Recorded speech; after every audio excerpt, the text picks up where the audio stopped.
Welcome back, Crazy Fact Seekers. I'm the Crazy Fact Lady, and I'm here today to give you 10 facts that you didn't know about Pearl Harbor. If you haven't already, please subscribe so you don't miss out on any great content.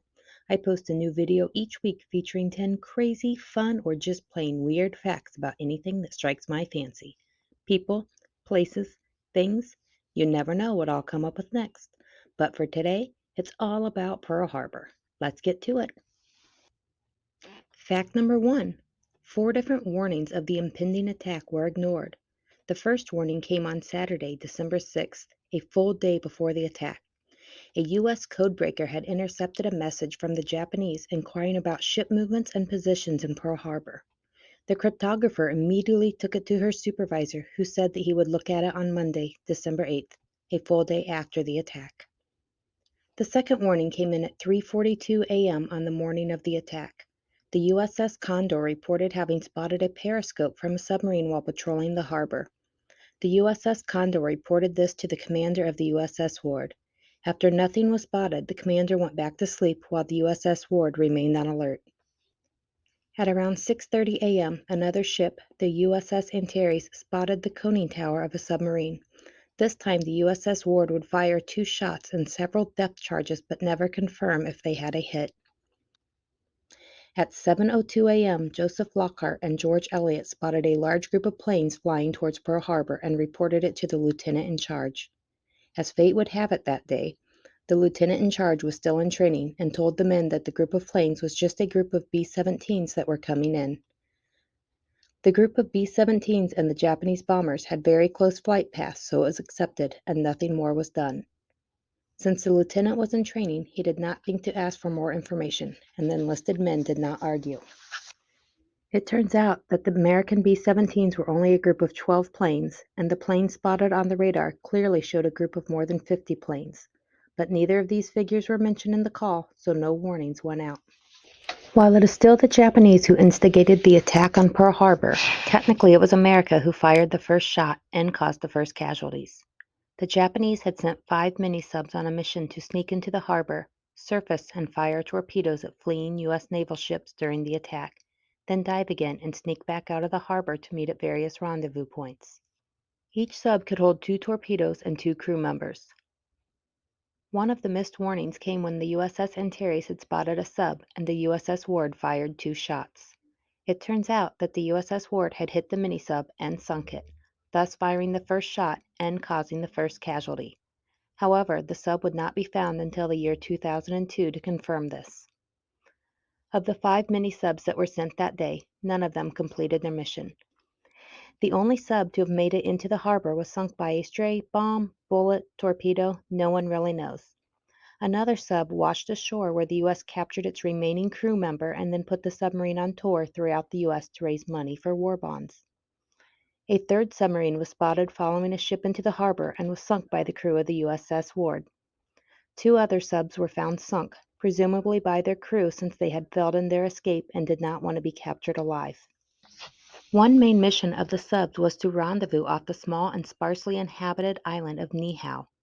All of the pilots had been told that the island was an emergency landing spot and the submarine would be there at dark to pick them up. One pilot, Nishikaichi, did just that. His plane had been in a dogfight and was leaking fuel at an alarming rate.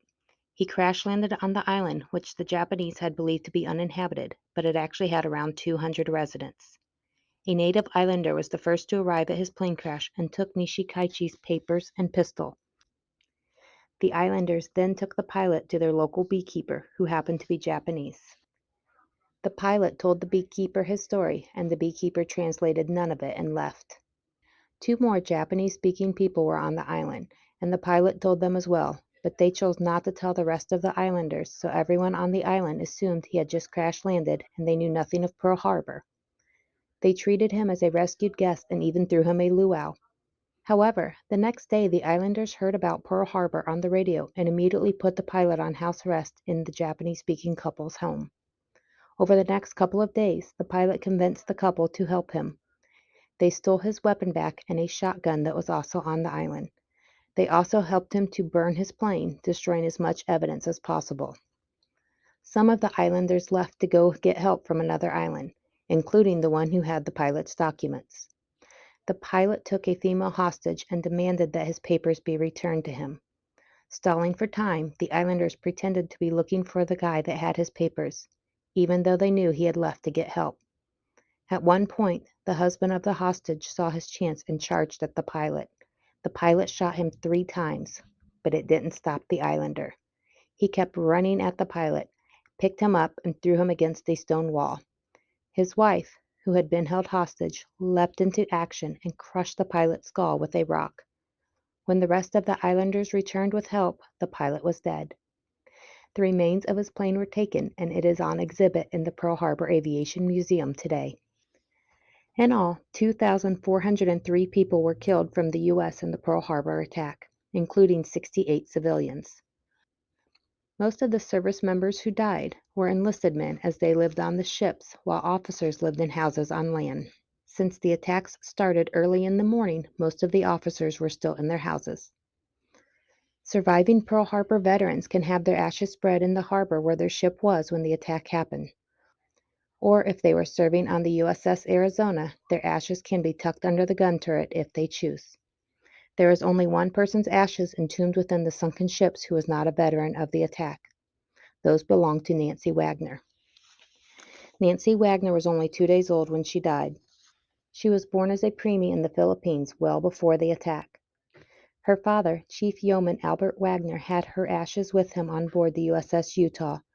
He had taken her ashes with him and was waiting for a chaplain to be assigned to the Utah so she could be ceremoniously buried at sea, but the attack happened before he had a chance. He survived the attack and even sent frogmen to his quarters to recover her ashes, but they could not get into his room to retrieve them as the path was too badly damaged. Nancy Wagner remains on the ship along with the 54 sailors aboard the USS Utah who died that morning. Pearl Harbor was the reason that the U.S. military changed its policy of family being able to serve on the same ship. Pearl Harbor had 37 sets of brothers the morning of December 7th. After the attack, 23 complete sets of brothers had died. And of the 78 total family members serving on board, only 15 survived. Perhaps the most interesting fact about Pearl Harbor is that there was a second attack planned and carried out by the Japanese.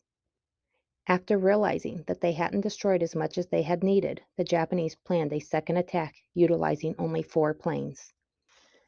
The purpose of this attack was to disrupt salvage operations and terrify the citizens of the United States of the power of the Japanese. Each of the 4 planes could carry 1 ton of bombs, and with intercepted weather reports, the Japanese picked the night of March 4th, 1942, under the darkness of night with the light from the full moon to guide their pilots. Sometime before the attack, the Japanese cut the number of planes from 4 to 2, and the Americans had changed their code unbeknownst to the Japanese. So while the Japanese were expecting a clear night with a full moon, the night proved to be cloudy and very difficult to navigate in. This time, the U.S. would not miss any warning signs. The Japanese planes were spotted on radar, and fighter pilots were immediately dispatched to intercept them. However, they were thwarted by the cloudy weather and never found them. The Japanese were also thwarted by the cloudy weather and could not find the harbor.